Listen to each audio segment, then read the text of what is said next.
Chairman صاحب کہ سب سے پہلے تو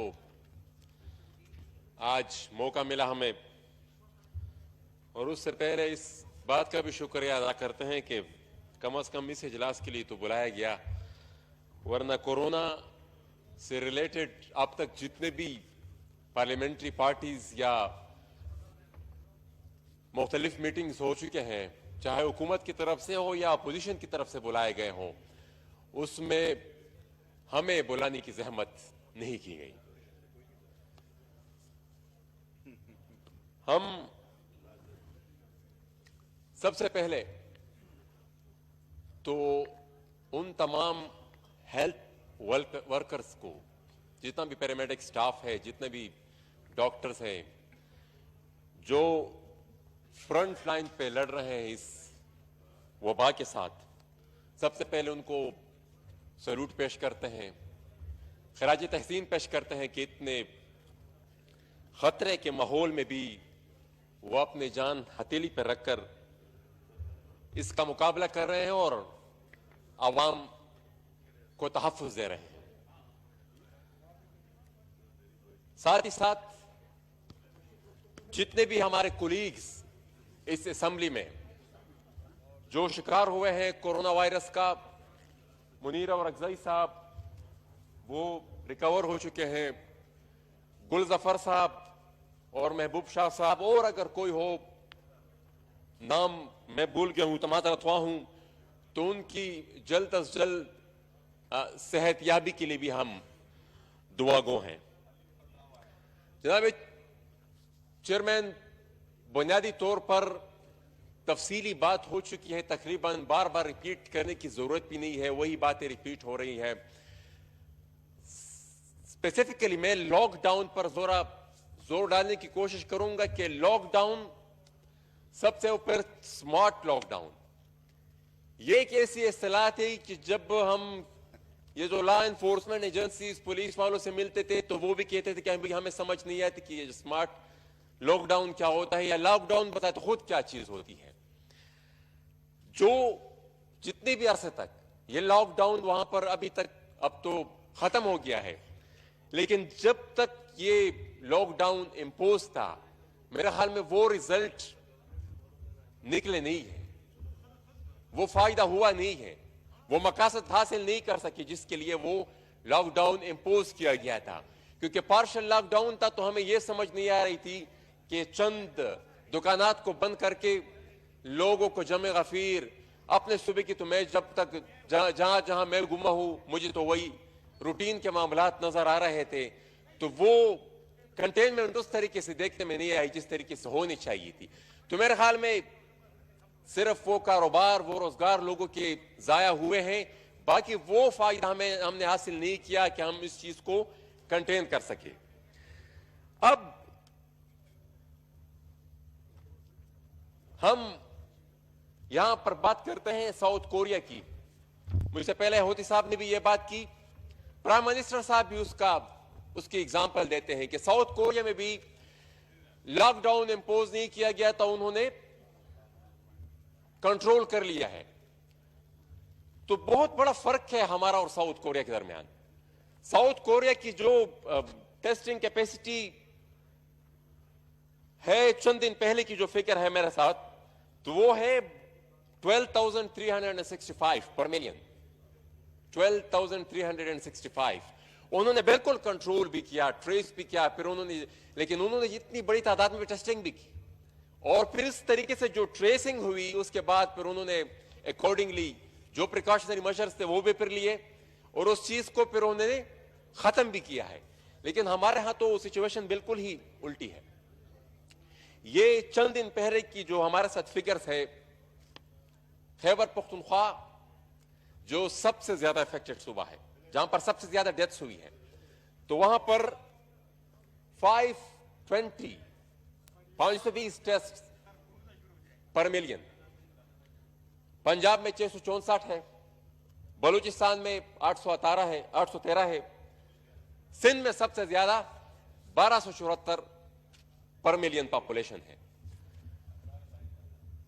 لیکن یہ چند دن پہلے کی فگر ہے، اس میں 19-20 فرق آئی ہوگی۔ اب پھر جب ہم خصوصاً خیبر پختونخوا کی بات کریں تو وہاں پر جو زیادہ ٹیسٹنگ ہوئی ہے جو پشاور ویلی پشاور مردان میں چونکہ پہلا کیس آیا تو زیادہ ہی وہاں پر، لیکن جتنے بھی یہ ریموٹ ایریاز ہیں کوہستان میں ابھی تک کوئی ٹیسٹ نہیں ہوا جو چند دن پہلے کے فگرز ہیں. مومند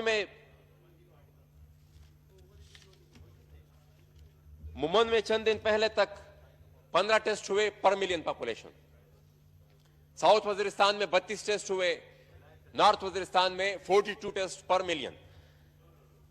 اب یہ وہ علاقے ہیں اور جو سٹیٹسٹکس ہے وہ ہمیں یہ بتا رہے ہیں کہ 77% جو سپریڈنگ ہوئی ہے ان علاقوں میں وہ ڈومیسٹک سپریڈ کی وجہ سے ہوئی ہے. اب یہ یہاں پر اس چیز کا پہلا وہاں پر جوائنٹ فیملی سسٹمز بھی ہے اور مطلب انٹریکشنز بھی بہت زیادہ ہے، اویئرنس کمپینز بھی اس طریقے سے نہیں چلائی گئی، تو اس میں یہ چیز ہے وہ ولنریبلٹی پھر اور بھی زیادہ ہے.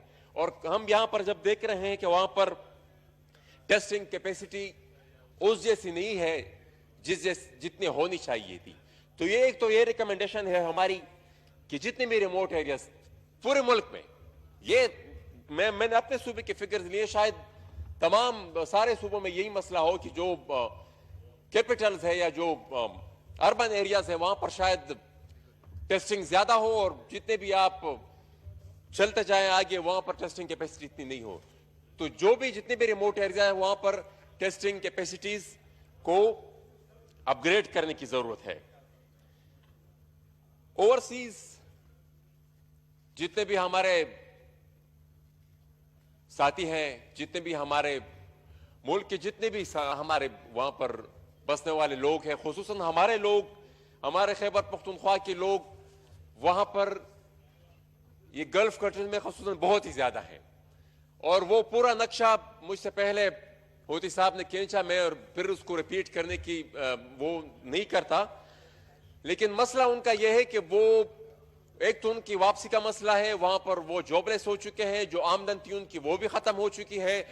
اب جب وہ واپس آنے کی کوشش کرتے ہیں تو پہلے تو فلائٹس نہیں ہوتی، اور پھر جب پی آئی کی فلائٹس ہوتی ہے تو وہ بھی بہت مشکل سے پہلے ان کو ٹکٹ ملتا ہے، پھر جب ٹکٹ بھی ان کو ملتا ہے تو وہ پھر 3 گنا 4 گنا زیادہ اس کے فیئر ہوتی ہے.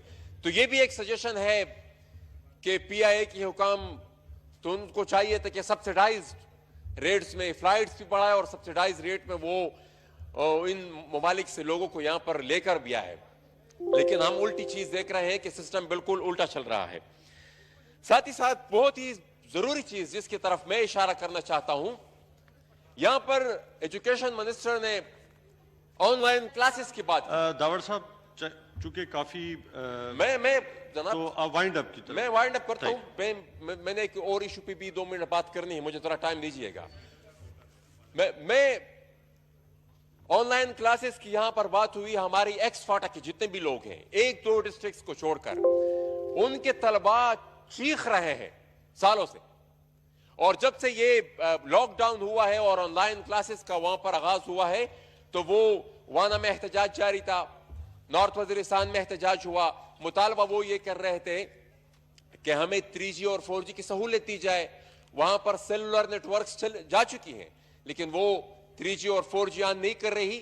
تو ہمیں یہ بھی بتایا جائے کہ وہ کون سی ایک دفعہ پھر قوت ہے جو ابھی تک انٹرنیٹ کو وہاں پر نہیں چھوڑ رہی، کہ اس لاک ڈاؤن کی سچویشن میں وہاں پر جو ان لاؤن بس وہی اشراف کیا ہے.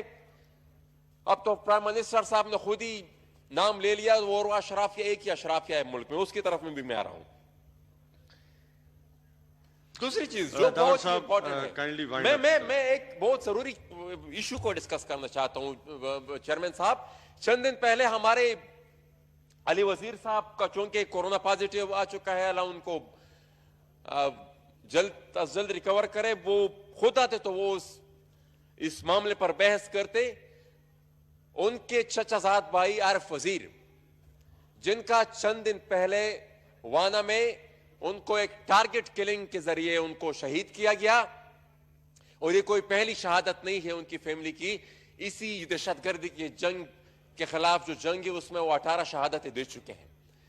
لیکن عارف وزیر کی جو شہادت ہے وہ کچھ منفرد اس لیے ہے کہ نارملی تو ہونا یہ چاہیے تھا کہ ایک ٹارگٹ کلنگ کا, ایک دہشت گردی کا اگر واقعہ ہو تو ریاست کو یہ رسپانسبلٹی بنتی ہے کہ وہ جائے انویسٹیگیٹ کرے اور وہ جو کلپریٹ سے ان کو پکڑے. یہاں پر تو ہم الٹا دیکھ رہے ہیں کہ جتنے بھی پراکسی اکاؤنٹس ہیں وہ اس چیز کو سیلیبریٹ کر رہے ہیں, سیلیبریٹ کر رہے تھے, یہاں تک کہ حکومت مکمل خاموش تھی. وفاقی اور صوبائی حکومت کی طرف سے اس قتل کی کوئی مذمت نہیں ہوئی, یہاں تک کہ گورنر پنجاب صاحب کی آفیشل ٹیم کے ویریفائیڈ اکاؤنٹ کی طرف سے ایسا مواد thank you very much. ایسا نہیں داؤد میں صاحب. جناب اسپیکر یہ بہت ضروری بات ہے, میں وائنڈ اپ کرنا چاہتا ہوں. اس نہیں میں مقصد کے لیے اجلاس دیکھیے بلایا جی گیا ہے. کورونا تو پہ اسی بھی بات کر رہا ہوں, کورونا لیکن پہ فوکس کورونا کی آڑ میں ہیومن رائٹس کی وائلیشن بھی نہیں ہونی چاہیے, ہیومن رائٹس کی وائلیشن بھی نہیں ہونی چاہیے. کورونا کی آڑ میں دہشت گرد وزیرستان سے لے کر باجوڑ تک پھر ابھر رہے ہیں, وہ پھر ری گروپنگ کر رہے ہیں. یہ کورونا سے تو آپ چھٹکارا پا لیں گے, لیکن you وہ very دوسرے much, جی. دہشت گردی داؤد کی صاحب. وبا جنہوں نے جی. 70,000 کے قریب ہمارے بندوں کو شہید کیا ہے, اس سے بھی نپٹنا ہوگا, اور یہ سب کورونا کی آڑ میں ہو رہا ہے. جناب چیئرمین آخری بات میں وائنڈ اپ کریں. میں وائنڈ اپ کرتا ہوں. تو یہ بہت ضروری چیز ہے چیئرمین صاحب, ہم ان شہادتوں سے, یہ ہمارے ساتھ میرے سامنے ہوتی صاحب بیٹھے ہوئے ہیں, عوامی نیشنل پارٹی کے 1000 سے زیادہ کارکن اسی دہشت گردی کا نشانہ بنے ہیں, وہ ابھی بھی اپنے نظریے سے پیچھے نہیں ہٹے. یہاں پر پیپلز پارٹی کی قیادت وہ خود اس کا نشانہ بنی ہے, لیکن وہ اپنے نظریے سے پیچھے نہیں ہٹی. یہی بات میں بھی ریپیٹ کرنا چاہتا ہوں کہ اس طرح کے واقعات, اس طرح کے حملے, یہ ہمیں اپنے مقصد سے پیچھے نہیں ہٹا سکتے, یہ اپنی سوچ, اپنے نظریے سے ہمیں پیچھے نہیں ہٹا سکتے. لیکن ریاست کو, چیئرمین صاحب, ریاست کو کچھ ریسپانسبلٹی انجلی بابا, پوری تھینک یو.